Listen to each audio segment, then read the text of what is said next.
Hey everyone, it's Steven here. Today, we're exploring Kyoto exclusively using public transportation. Get ready for a day full of incredible sights, delicious food, and some fun surprises along the way. Let's get started with some morning fuel. The atmosphere inside the bus is orderly and quiet. Passengers typically keep to themselves, engaging quietly in activities like using their phones. It's rare to hear loud conversations, adhering to the general etiquette of public transport in Japan. Second day. Hopefully we'll see it all today. Okay, let's go across the small little McDonald. Once again, we will need to get caffeinated first and grab a quick snack. Going to McDonald's help us get more time out of the day because of how fast it is. We have a lot of activities planned today and won't have time for sit-down restaurants. After a quick breakfast, we race off to our next location, the Golden Temple or Kinkaku-ji. The public transit is quite easy to follow with Google Maps. However, a good idea is to leave a lot of time just in case you get lost. When transitioning from the train to the bus, we were stuck and didn't realize the bus terminal is underground. And Dick said did make sense. He said go down, and then underground escalator up. Oh, I see. That's right? why, Isn't that what he said?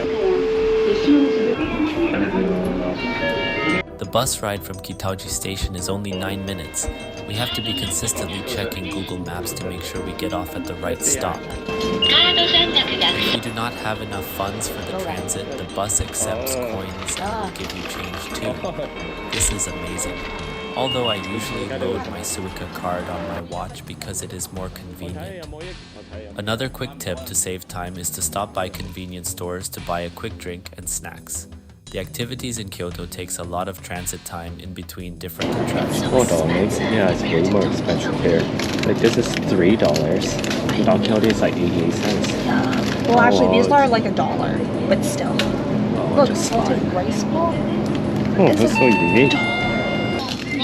Can we get one for you? Yes. I'm good.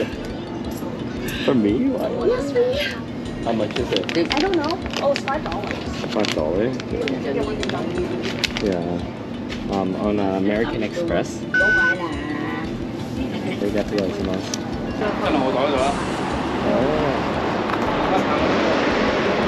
It is only a 4-minute walk from the Lawson to the entrance of the temple.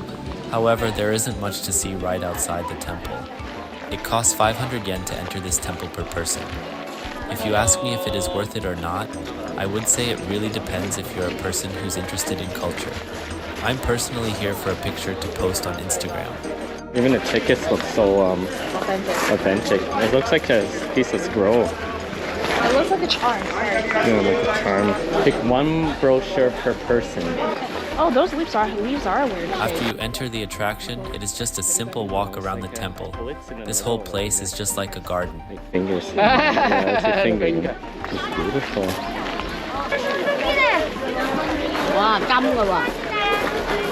After the initial wow of seeing the Golden Temple, we just did a loop around the garden. I don't think there's much to see here apart from the Golden Temple. Some people might like to take in more details of this location, but for us, it only took 30 minutes to finish exploring this place. We decided to head off to our next location, Arashiyama Bamboo Forest. It is a roughly 40-minute transit from the Golden Temple. Bamboo Forest. We're gonna go. Along the walk to the Bamboo Forest, we stumble across smaller That's the shrine? shrines. That's a tiny shrine that you were talking? Yeah. Oh, I'll catch up. it's Oh, wait, I beautiful. want to take And even during our little walk to the Bamboo Forest, we had to get food along the way. It's not very good. No. Very bland. So bland. The stroll to the forest is quieter and lined with quaint shops and local eateries. The vibe here is a lot more laid back compared to the bustling streets of central Kyoto. They have this at Costco. Rubbish bin map. I want to take a picture. Oh, so cute. Oh wow, it's actually so busy here. If you pay for one of these rides, they'll take you to a quieter route. No, Matt. Hurry. Just look around. We're surrounded by these towering bamboo stalks that seem to touch the sky. The way the light filters through the dense bamboo is simply magical, creating a serene and almost otherworldly atmosphere. At all. With every step, you can hear the gentle rustling of bamboo in the breeze. It's like nature's own symphony. Arashiyama Bamboo Forest isn't just a place to see, it's an experience. The sense of tranquility here is unlike anywhere else. Whether you're a photographer looking for that perfect shot or just someone seeking a moment of peace, this place is a must visit. Our visit of the bamboo forest ended in roughly 45 minutes. Our next location is Arashiyama Monkey Park, which is a few minutes away. We decided to plan these two activities back to back because they're close to each other and we can save on transit time. Beautiful here. Feel it a little bit. Here we are at the base of the monkey park. Get ready for a bit of a hike, folks. It's about a 20-minute walk uphill to reach the park, but I've heard the views at the top are more than worth it. Oh, look at that. Look at the little babies. It's $6 now to get it. Yeah, back then it was $5. We did some research prior to coming here, and the entrance fee was 500 Japanese yen. However, it is now 600 Japanese yen to get in. Hey, so cute. What's here? Oh, this is what I've been waiting for all Japan trip. I can't believe it. Map. No food? Monkeys are gonna. In food for monkeys. Okay, no food for monkeys. Oh, sad little monkey. Poor little monkey. Show and Please never show or eat food outdoors. yeah, the monkey will steal it. We're making our way up now. The path is well maintained and not too strenuous, but do bring water and wear comfortable shoes.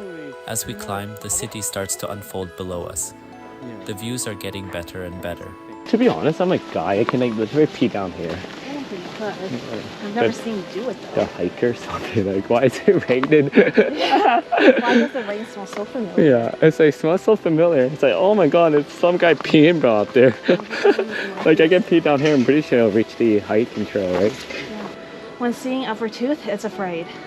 When it's not seeing upper tooth, it's angry. Oh, and that's like my dog. Especially when you go, That means they're like they want something. Or they're that means they're impatient. First, maintain more than 2 meters between you and your guests. Second, do not stare into their eyes. How come you cannot stare into their eyes? I think it scares them. Oh, I think it scares them. I think it's a dominance thing. yeah. As I'm more dominant than you. I'm the alpha male. Exactly. Okay, you're not the alpha male. Oh, it's beautiful here. We have a resting place. Yeah. Little river here. As we get closer to the top, we hear an announcement that we're not supposed to stare directly into the monkey's eyes. There's also this little hut in front of the slides with a fan for people who want to cool off. When you reach this area, you're basically at the top already.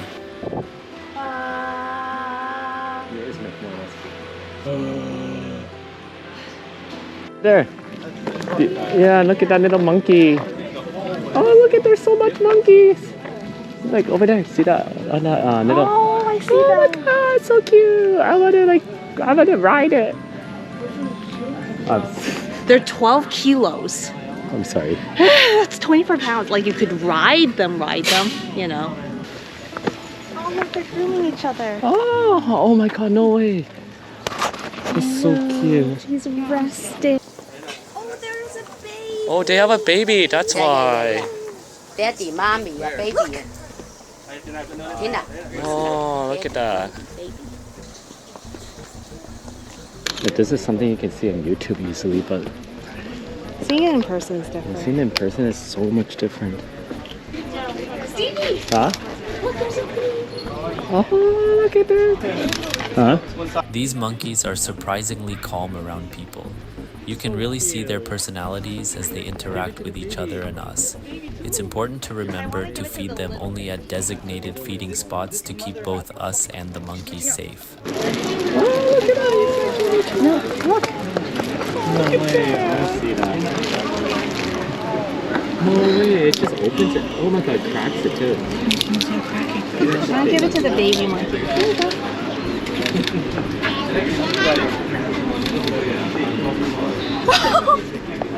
Oh no. The mommy monkey took it from the baby. Mommy took it. One thing interesting about monkeys is how older monkeys doesn't tend to feed younger monkeys here. I wonder if it is a dominance thing with these monkeys. If you happen to know why, please leave a comment below.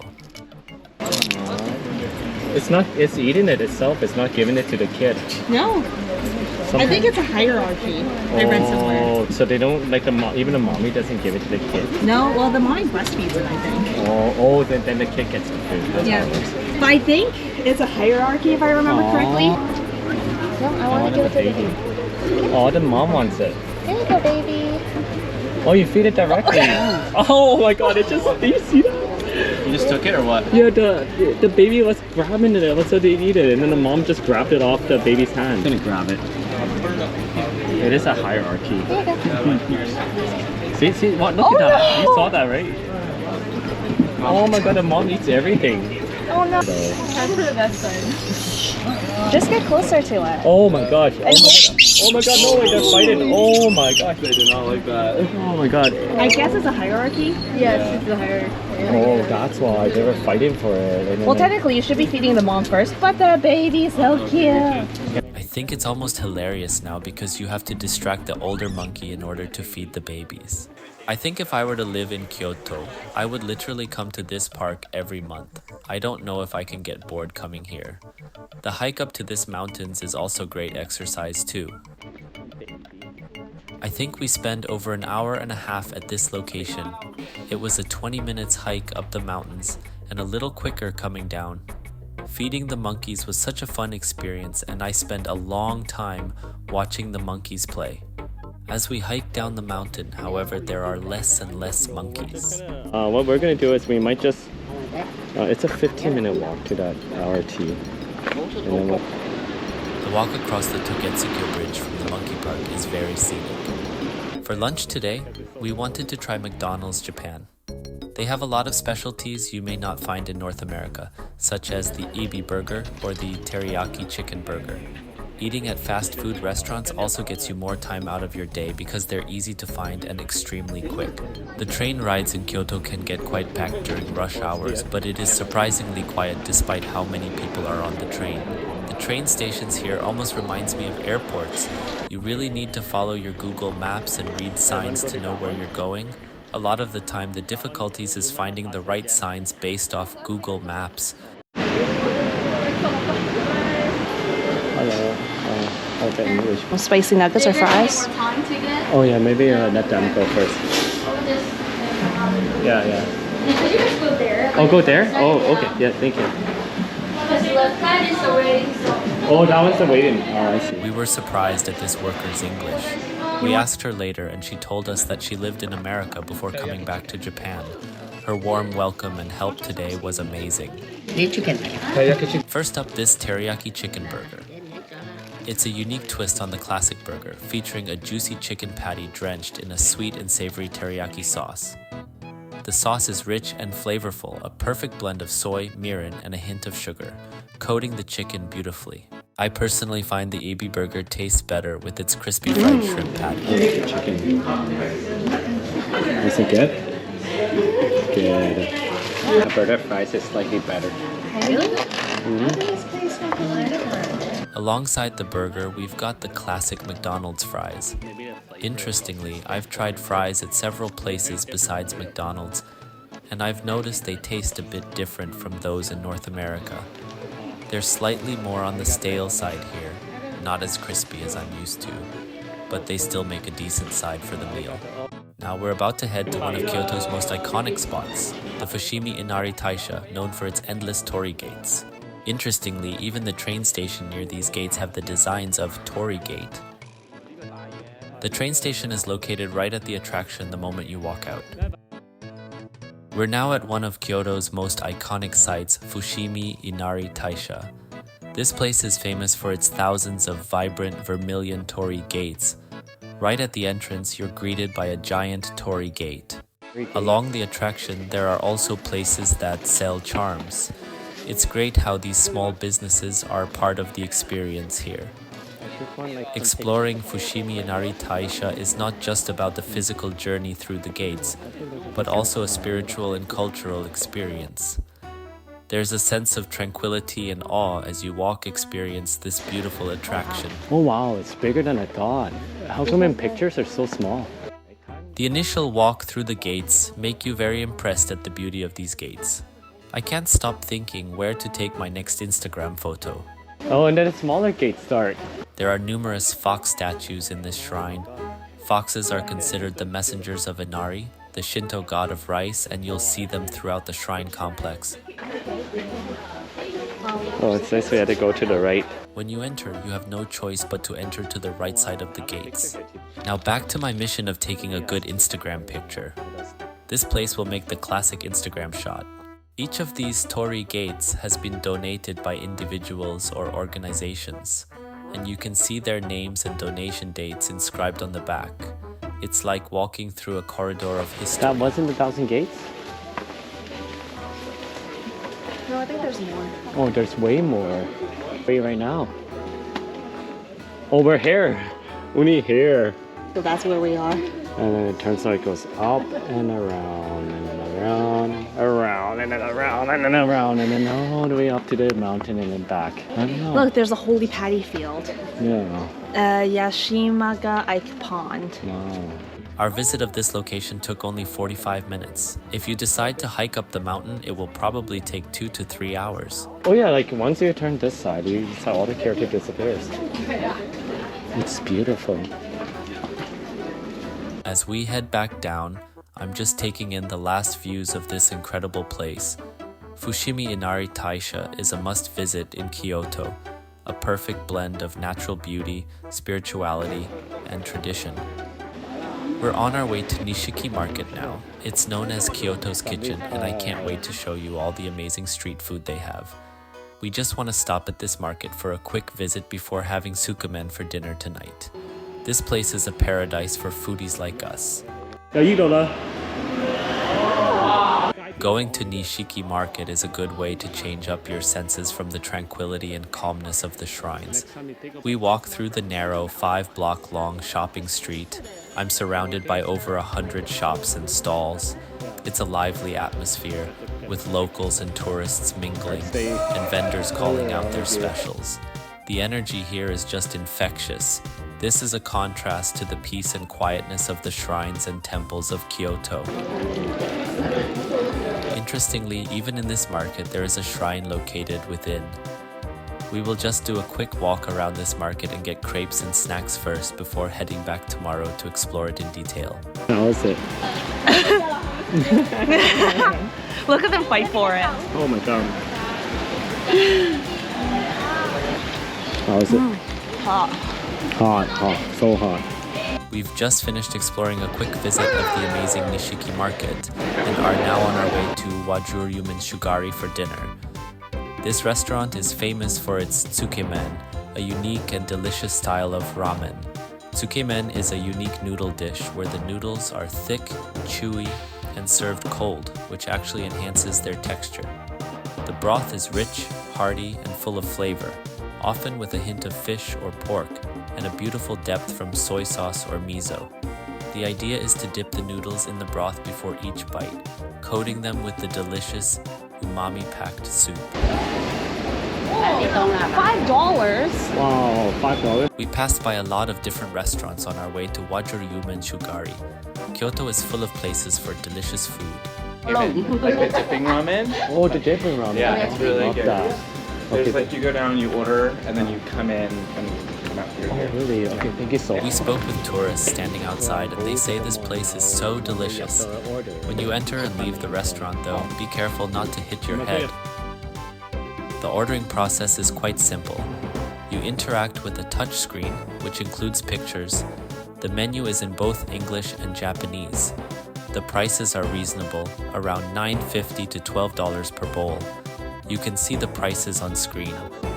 For each dish, you can order a small or a large version depending on how much you can eat. There's 1, 2, 3, 4. After you ordered, you sit in this beautiful waiting area that looks like a small Japanese garden with a spiral staircase in the middle.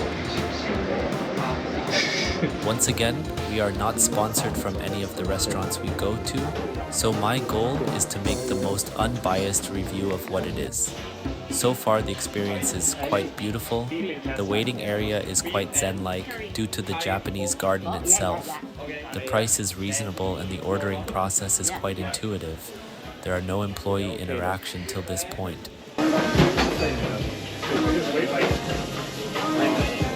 There isn't a lot of seats in the restaurant, and the music playing is pretty fun, modern, and hip. This place is a contrast to the zen-like feeling of the waiting area. It immediately feels quite chill and cool to eat at a place like this, especially seeing young workers make and serve your food. Very hipster. This one. There we go. That's chairs. The dipping sauce they give you comes in a stone bowl and is piping hot. The sauce itself looks very thick and comes with a small spoon. You can see the thickness and how light brown it is from the video. The workers confirm again what you ordered before giving you the bowl. Noodle. Oh, thank you. What is that? The Tsukemen noodles are thick, almost like udon, and served cold, which is traditional for this dish. It really brings out the chewy texture of the noodles. You have the first bite.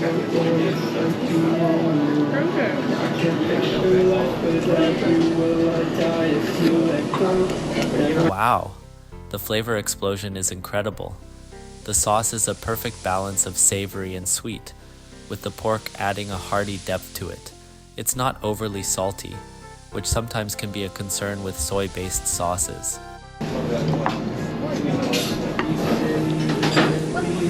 Each bite is an experience in itself.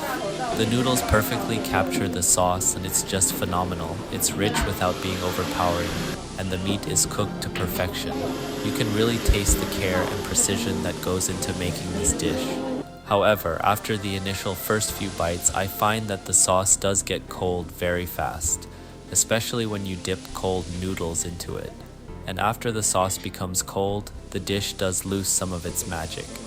I do not think it is a fault of the restaurant itself, but it is the nature of this dish. You need to eat it quick while the sauce is hot. After the sauce becomes cold, it tastes a bit saltier and becomes a bit fishy in taste. I really like the bouncy texture of the noodles more than the broth. Are you supposed to dip it in the egg first? I'm gonna try without the egg. Dipping the cold noodle into the raw egg before the broth just makes this dish a lot more rich in flavor. The egg adds a lot of rich, creamy, umami, slimy texture to the dish. It also helps cut down the saltiness a little. I personally think it is a must-have to change the flavor of this dish. Oh, yeah, watch here. I had to back to the small alley. Oh, nobody's waiting now. Oh, this is the pumpkin one. So, while the initial flavors and the quality of ingredients were top-notch, earning high marks in my book, the decrease in enjoyment partway through the meal led me to give Wajoryumen Shugari a 7 out of 10. The broth is a bit more fishy in taste and can be a bit salty when it gets cold. I still think it was a delicious meal nonetheless. After our dinner at Wajoryumen Shugari, we're now taking a bus to one of Kyoto's most famous and historic districts, Gion. Known for its traditional wooden machiya houses and its association with geisha culture, Gion at night is a whole different experience. Let's see what Gion has to offer after dark. The first thing you notice is the transformation of the atmosphere. The streets are illuminated by soft lantern lights, casting a warm glow on the wooden facades of the machiya houses. It's like stepping back in time. The streets are quieter at night, but there's a subtle vibrancy in the air. Occasionally, you might catch a glimpse of a geisha or a maiko, apprentice geisha, in their exquisite kimonos, hurrying to their evening appointments. However, there's no photography in this area. I personally think there isn't much to see in this area besides admiring at the buildings. We decided to end the night short and start heading back to our hotels now. There are so many unique things we found in Japan while we're heading back. Even in the subway station, there's a random water station in the middle. If you know what this is for, please leave a comment below so we know what it's for. Another thing unique about the train stations here is that you often find seating areas beside vending machines, and you still find people studying and eating here alone at night. Charger. Passport photo thing. Is this a machine that can take your passport photo in a train station? Even a passport photo, you can get it here done here. Oh, that's amazing. There's a camera. Hello. They just look at me. Oh, that's amazing. Those ran for 5 minutes. Okay, back to our sketchy hotel. Let's see what's the code. It's one of the sketchiest hotel.